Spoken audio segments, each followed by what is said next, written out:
लाश प्रसेन की द्वारिका भिजवाई गई। अब ये पता चल गया कि प्रसेन को कृष्ण ने नहीं बल्कि किसी शेर ने ही मारा। सत्राजित भी पछतावा करने लगा, अपने पत्नी से कहने लगा तुझे बताने का फल मुझे मिल गया। इधर भगवान ने देखा आगे शेर के पंजों का निशान है, तो भगवान समझ गए। भगवान ने द्वारिका वासियों से कहा कि प्रसेन को मारकर उसके खून को पिया और शेर ने शायद श्यामांतक मणि को कोई खाने वाली चीज मानकर मुंह में डालकर आगे गया, इसके पंजे का निशान है, चलना चाहिए। भगवान आगे बढ़े, एक बड़ी भयानक गुफा आई, तो गुफा के द्वार पर वो शेर भी मरा पड़ा। आगे मनुष्य के पद चिन्हों का निशान। समझते देर न लगी, भगवान ने कहा इसका मतलब यह है कि शेर को किसी बलवान मनुष्य ने मार दिया और श्यामांतक मणि को बेशक कीमती समझकर वो अपने साथ ले गया। गुफा में चलना चाहिए। अंधकारपूर्ण गुफा। 28 दिन हो गए सैनिकों को, तो सैनिकों ने भगवान के आगे हाथ जोड़ दिए, बोले प्रभु अब हम आगे नहीं जा पाए। यही 28 दिन हो गए, मुझे घर परिवार छोड़े हुए, मुझे परिवार की याद आ रही, और वैसे भी कलंक आपको लगा है, हमें थोड़ा लगा। अब हम द्वारिका जाएं। भगवान ने अनेक प्रयत्न किया, लेकिन सैनिकों ने कहा महाराज आगे हम नहीं जा पाएंगे। वैसे भी हमें भय लग रहा है, सिंह को मारने वाला कोई बहुत बड़ा बलवान होगा, हमको मार देता। और सब इस विपरीत परिस्थिति में, इस विपत्ति के समय भगवान को छोड़कर साथ द्वारिका आ गए। ये घटना हमें बताती है वैसे सब साथ होंगे, बड़ी भीड़ होगी आपके पीछे, लेकिन जब कोई भयानक आपत्ति का समय आएगा तब आप अकेले उसे झेलेंगे। वो जो भीड़ है वो साथ आपका।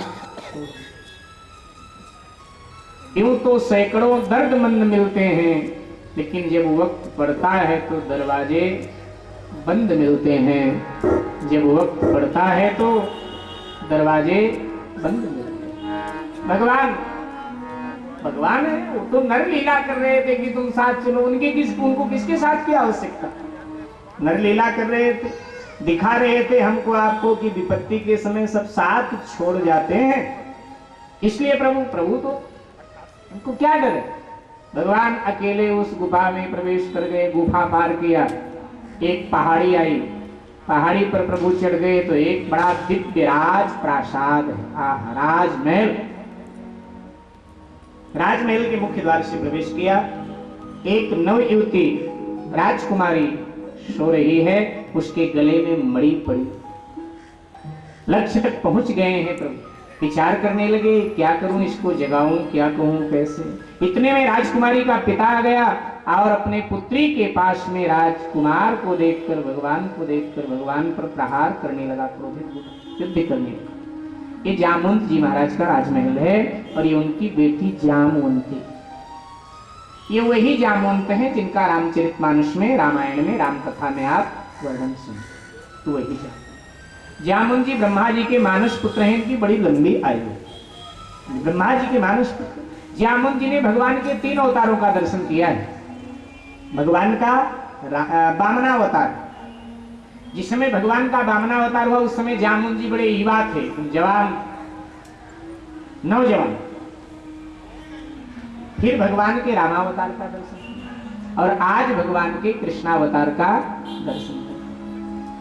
आप सबने रामायण जी में पढ़ा होगा, जब ये बानर लोग सागर पार जाने में अपनी मजबूरी दिखाने लगे कि जी नहीं बाबा हम नहीं जा पाएंगे, तो जामुन जी को अपनी जवानी याद आई उससे। जब बूढ़े के आगे परिवार में कोई बूढ़ा बुजुर्ग हो और बच्चे लोग ढंग से काम ना करें और कुछ ऐसा हो तो उसको अपनी जवानी याद आती है। तो कई बार वो बच्चों से कहता अरे क्या तुम लोग जवान हो, जब हम तुम्हारे उम्र के थे हमने ये कर डाला वो कर डाला, अपनी जवानी बताने लगता हमने ये किया वो किया। तो ऐसे जामुन जी को अपनी जवानी याद आई और जामुन जी ने वानरों को फटकार लगाते हुए कहा अरे मैं बूढ़ा हो गया, अगर मैं तुम्हारे आयु का होता तो इस सागर को अनगिनत बार पार करता।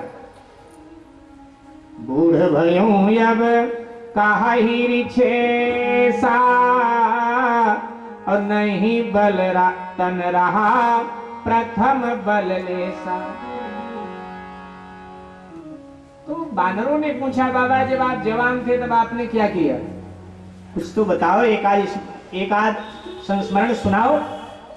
बोले जब आप जवान थे उस समय कुछ किया हो। बोले जब हम जवान थे उस समय भगवान ने वामन अवतार लिया था, और फिर वामन से भगवान विराट हो, और जैसे भगवान विराट हुए तो हमने सोचा विराट भगवान की परिक्रमा करनी, एक पांव आकाश में एक पांव, मैंने सोचा परिक्रमा करनी है, बस मैंने दौड़ लगा दिया और कुछ ही देर में मैंने 7 परिक्रमा भगवान की कर लिया। एक काम हमने किया, जब हित विक्रम भयो खरारी तब मैं तरुण रहो बलभार, बलि बांधत प्रभु बाढ़ो सो तनु बरनि न जाए, और उभय घरी महादेव 7 प्रदक्षिण धाय। 7 परिक्रमा कर ली भगवान, इतना बल था, लेकिन क्या करूं भैया, मजबूर हूं बूढ़ा। अंततः हनुमान जी के पास जामुन जी पहुंचे, और हनुमान जी को उनके बल का, उनके ओज का उन्हें ध्यान दिला दिया। और फिर आप सबको पता है हनुमान जी ने जो किया।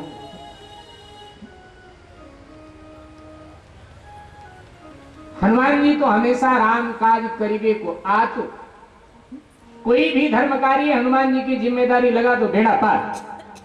वो हमेशा आतुर रहते हैं कि कोई काम बताए, लेकिन धर्म का कार्य। अब ये नहीं कह दो कि पड़ोसी की फैक्ट्री बंद करवा दो हनुमान जी महाराज, ये काम हनुमान जी नहीं करेंगे। कई यही मनोती मानते हैं कि महाराज जी हनुमान चालीसा का 100 पाठ करूंगा, लेकिन फैक्ट्री उसकी बंद होनी चाहिए। नहीं, हनुमान जी गलत काम नहीं करते, ऐसा नहीं करते, शुभ कार्य हमेशा हनुमान जी करते। मैंने एक दिन और निवेदन किया था, आप अपने लक्ष्य तक पहुंचना चाहते हो, हनुमान चालीसा का खूब आश्रय लो। आपका कोई भी इष्ट हो, हनुमान चालीसा गुरु मंत्र है। हनुमान जी सबके गुरु, सबके गुरु। अगर व्यक्तिगत गुरु आपने बनाए हैं अच्छी बात है, नहीं, हनुमान जी को अपना गुरु मानना। हनुमान जी गुरु, और हनुमान जी आपको आपके इष्ट तक पहुंचा देंगे, मिला देंगे। बड़े अद्भुत है हनुमान जी, मिलाने का काम करते हैं। एक सेठ जी की सेठानी मेले में खो गई। अब सेठ जी बड़े परेशान, नहीं मिली, तो मंदिर में आए, राम जी का मंदिर था, तो राम जी के आगे आए, बोले महाराज रामायण पाठ करवाऊंगा, राम कथा भी करवा दूंगा, लेकिन सेठानी मेरी मिल जाए। नहीं मिली। 1 दिन 2 दिन 3 दिन आए, लेकिन नहीं मिली। राम जी ने सुना, तो बड़बड़ाने लगे, बोले आज के बाद नहीं आऊंगा मंदिर, इतना सा काम नहीं किया हमारा। सेठानी हमारी गायब हो गई, ढूंढ के नाराज होके जा रहे थे। अब राम जी के मंदिर पे के द्वार पे तो हनुमान जी होते हैं, तो जब सेठ जी नाराज होके जा रहे थे तो हनुमान जी ने हाथ पकड़ लिया सेठ जी का।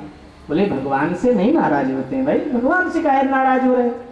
बोले भगवान से काहे नाराज हो रहे हैं? अरे हमारी घरवाली खो गई और 3 दिन से माथा रगड़ रहे हैं कि महाराज घरवाली ढूंढ के दे दो, घरवाली ढूंढ के दे दो, दिया ही नहीं। हनुमान जी ने कहा अपनी घरवाली वो ढूंढ पाए थे कि तुम्हारी ढूंढ के देंगे? जब अपनी घरवाली उनसे नहीं ढूंढी गई, तुम्हारी कहां से ढूंढ के देंगे? बोले महाराज फिर क्या करें? बोले उनकी घरवाली मैंने ढूंढ करके दिया था, ये ढूंढना उड़ना मेरा काम है, उनका नहीं। ये सब काम सेवक करता है, मालिक थोड़ा करता है। वो तो मालिक है, तो मालिक को आदेश दे रहे हो। अरे मुझे कहा होता तो बोले आज कह दिया ना तुमको। बोले गुस्सा मत करो, जाओ दोबारा राम जी को माथा टेको, कल आना। ठीक है, चले गए राम जी को माथा टेक के सेठ जी। अब अगले दिन आए तो हनुमान जी से बोले महाराज कुछ पता लगा? हनुमान जी ने कहा फिर उल्टी बात करो, जाओ पहले भगवान को प्रणाम करके परिक्रमा करके आओ, जाओ।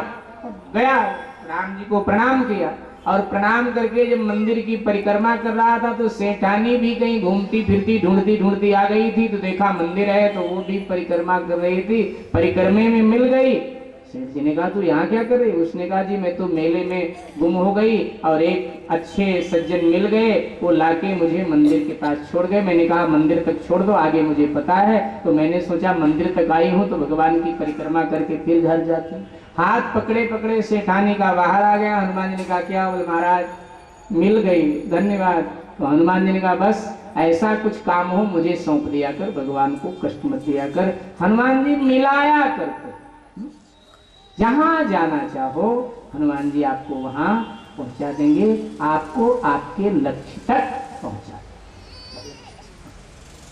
कृष्ण कथा में भी हनुमान जी का कितना कितना हो रहा। अर्जुन के ध्वज पर भगवान ने हनुमान जी को बिठा दिया था। भगवान कृष्ण ने अर्जुन को बिठा।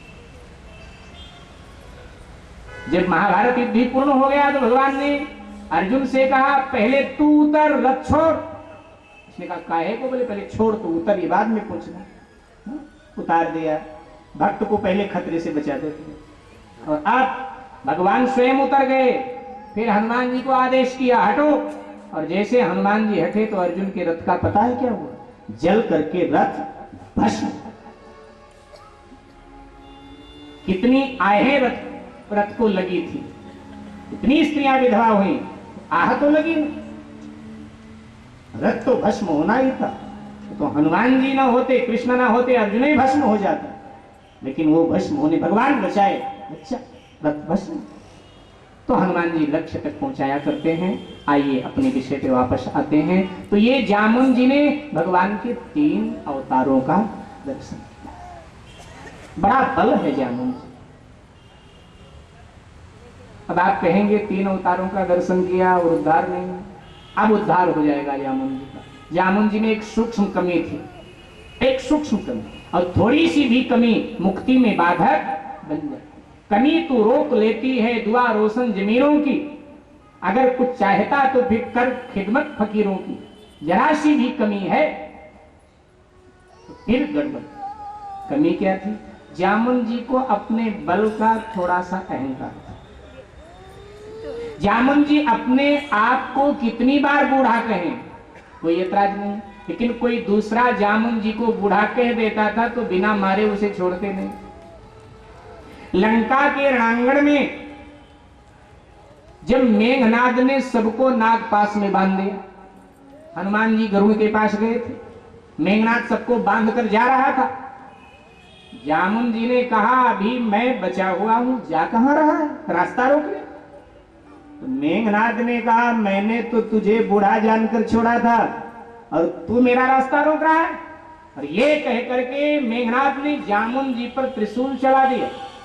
जामुन जी ने उछल करके वही त्रिशूल पकड़ लिया और कहा मुझे तू बूढ़ा कह रहा है, तेरे जैसे जवानों के लिए अब भी मैं भारी पड़ूंगा। और ये कहकर वही त्रिशूल घुमाकर महर्षि मेघ नाद के छाती और परामूर्छी घुरमित सुरघाती, घुमाकर मेघनाद के सीने पर मारा। मूर्छित हो गया मेघनाद। और अब जामुन जी ने मेघनाद के पांव को पकड़ा, घुमाया खूब और घुमाकर लंका में फेंक दिया। रावण के दरबार में जाकर मेघनाद गिरा। बड़ी देर के बाद में होश आई। मेघनाद ने कहा बूढ़े में भी जान बहुत। जामुन जी ने बताया कि बूढ़ा कहने का फल दिखा दिया ना तुझे, दे दिया। अहंकार है सूक्ष्म, इसलिए वामनावतार में उद्धार नहीं, रामावतार में भी नहीं। सबको ले जाने लगे। जामुन जी ने कहा प्रभु मैं, बोले तुम अभी जाने लायक नहीं हो वहां। क्यों? बोले आप में सूक्ष्म अहंकार, अभी तक किसी से हारे ही नहीं तो महाराज बोले मैं ही तुम्हें युद्ध में पराजित करूंगा, कभी प्रतीक्षा कर। आज वो समय आ गया। भगवान और जामुंत का युद्ध होने लगा। 27 दिन और 27 रात तक युद्ध करता रहा ये बूढ़ा भगवान के साथ। अब आप विचार करो कितना बल रहा हो। 27 दिन 27 रात भक्त भगवान का युद्ध होता रहा। जामुन पहचान नहीं पाया है कि ये मेरे आराध्य श्री राम ही कृष्ण के रूप में नहीं, वो तो एक राजकुमार मानकर भिड़ रहा है। 28वें दिन भगवान ने जब मुष्टि प्रहार किया, जामुन मूर्छित हो गया। बड़ी देर के बाद में जब होश आया, उसे भगवान राम की बात याद। उसने कहा आप हैं कौन महापुरुष? क्योंकि भगवान के अतिरिक्त मुझे कोई युद्ध में हरा नहीं सकता, ये भगवान ने मुझे कहा। क्या आप मेरे आराध्य भगवान श्री राम ही तो नहीं? और तब भगवान कृष्ण राम स्वरूप में हो गए। जामुंत ने प्रणाम किया और कहा प्रभु मैंने बड़ा अपराध किया, अपने आराध्य पर प्रहार किया। भगवान ने कहा ये सब मेरी इच्छा से ही हुआ। जामुन जी ने कहा मैं क्या सेवा। भगवान ने कहा जो श्यामांतक मणि आपके पुत्री के गले में पड़ी है इसकी वजह से मुझे झूठा कलंक लगा, ये मणि दे दे मेरा कलंक धुल जाएगा। जामुन जी ने कहा प्रभु और जो मांगे आपको दे दूं, अपना सर्वस्व अपना प्राण न्यौछावर कर दूं, लेकिन मणि आपको नहीं दे सकता। क्यों? जामुन जी ने कहा महाराज आपको पता है मैं पिता हूं और इस देश का पिता जब अपनी पुत्री को कुछ दे देता है तो दोबारा उसे वापस नहीं लेता है, लेता है तो ये बहुत बड़ा अपराध है, बहुत बड़ा पाप। एक शेर को मारकर उसके जबड़े से मैंने ये मणि छीनी थी और मैं लेके आया महल में, तो मेरी बेटी ने कहा पिताजी मुझे दे दो, मैं अपनी माला में इसको पहनूंगी, मैंने उसे दे दिया। इसलिए मणि नहीं दे सकता क्योंकि उस पर मेरा नहीं मेरे बेटी का अधिकार, मेरे बेटी का। भगवान ने कहा मुझे मणि ही चाहिए क्योंकि बिना उसके मेरा कलंक नहीं धुलेगा। जामुन जी ने कहा मेरे मन में एक विकल्प है, अगर आप मान लें तो आपका काम हो जाए और मैं धन्य हो जाऊं। विकल्प क्या है? मेरी पुत्री केवा है प्रभु, मैं पुत्री ही आपको दे देता हूं, कन्या दान कर देता हूं, और जब मेरी कन्या आपकी तो मणि भी आपकी। क्या करें भगवान, समस्या सामने थी। भगवान ने कहा ठीक है फिर कन्यादान ही कर दो। बस फिर तो जामुनती कृष्ण का विवाह हो गया, श्यामांतक मणि मिल गई। जामुनती जी को लेकर प्रभु आ गए, मणि सत्राजित को दिया और कहा भले आदमी बिना जाने बुझे तूने हमको आरोप लगाया, कलंक।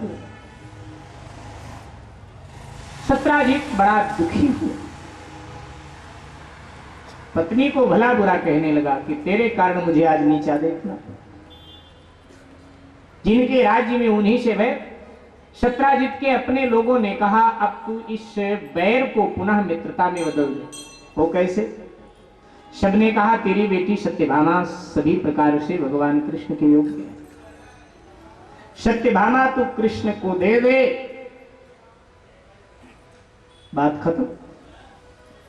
उसने सोचा है ठीक, गया भगवान के पास तो भगवान ने मना कर दिया, लेकिन वसुदेव और उग्रसेन जी महाराज ने सत्राजित के प्रस्ताव को माना, क्योंकि इन दोनों को था कि इसके कोई बेटा है नहीं, बेटी है, तो बेटी देगा तो श्यामांतक मणि भी हमारे घर आ जाएगी। लोभ देखो क्या करवाए, किसी का भी लोभ क्यों ना, भगवान ने तो मना कर दिया, लेकिन वसुदेव जी ने कहा नहीं कोई नहीं, कर लेंगे, रिश्ता कर लेंगे, सब तैयारियां हो। अब सत्यभामा से भी भगवान को विवाह करना पड़ा। अब जब सत्यभामा जी का कन्यादान हुआ तो मणि भी देने लगा कि मेरे तो कोई है नहीं, बेटी ही है, तो भगवान ने मना कर दिया। जो उग्रसेन वसुदेव चाहते थे उन्हें, भगवान ने कहा बेटी तो स्वीकार कर लेता हूं, लेकिन इस मणि की वजह से मुझे कलंक, भैया ये मणि तो अपने पास ही रख, मुझे मणि वड़ी तेरी नहीं चाहिए। सत्यभामा जी आप मणि उसी की। हुआ क्या, इधर लक्षाग्रह में पांडवों को ठहरा करके कौरवों ने आग लगवा दिया। हालांकि पांडव बच निकले, लेकिन ये सूचना जब द्वारिका में भगवान पर पहुंची तो भगवान अपने पांडवों का हाल जाल जानने के लिए हस्तिनापुर पधारे। और जब भगवान हस्तिनापुर में थे तो सतधनवा और कृतवर्मा इन दोनों ने मिलकर भगवान के पीछे षड्यंत्र किया, क्योंकि ये जो सत्यभामा है इसकी मगनी सगाई सतधनवा के साथ हुई थी, लेकिन विवाह भगवान के साथ। तो ये चिढ़ा हुआ, इसने क्या किया, इसने सोते हुए सत्राजित का सर काट लिया और श्यामांतक मणि चुरा। सत्यभामा को पता चला, अनाथ की तरह रोने लगी। रथवान को कहा कि शीघ्र मुझे हस्तिनापुर ले चल। रथवान हस्तिनापुर लेकर राजसभा में प्रवेश किया। सत्यभामा को देखा तो भगवान ने पूछा सत्यभामा तुम यहाँ क्या रहा? सत्यभामा रोने लगी कि महाराज मेरे पिता की एक अनाथ की भांति हत्या। सतधनवा और कृतवर्मा दोनों ने मिलकर एक काम। भगवान अति शीघ्र द्वारिका पधारे।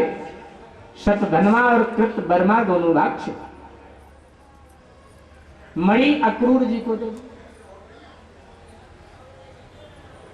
कई बार भक्त में भी थोड़ी कमी आ जाती, अक्रूर जी बहुत भक्त है भगवान, लेकिन कई बार भक्त में भी, लेकिन फिर भी भगवान भक्त का तिरस्कार नहीं करते, त्याग नहीं, कितने उदार।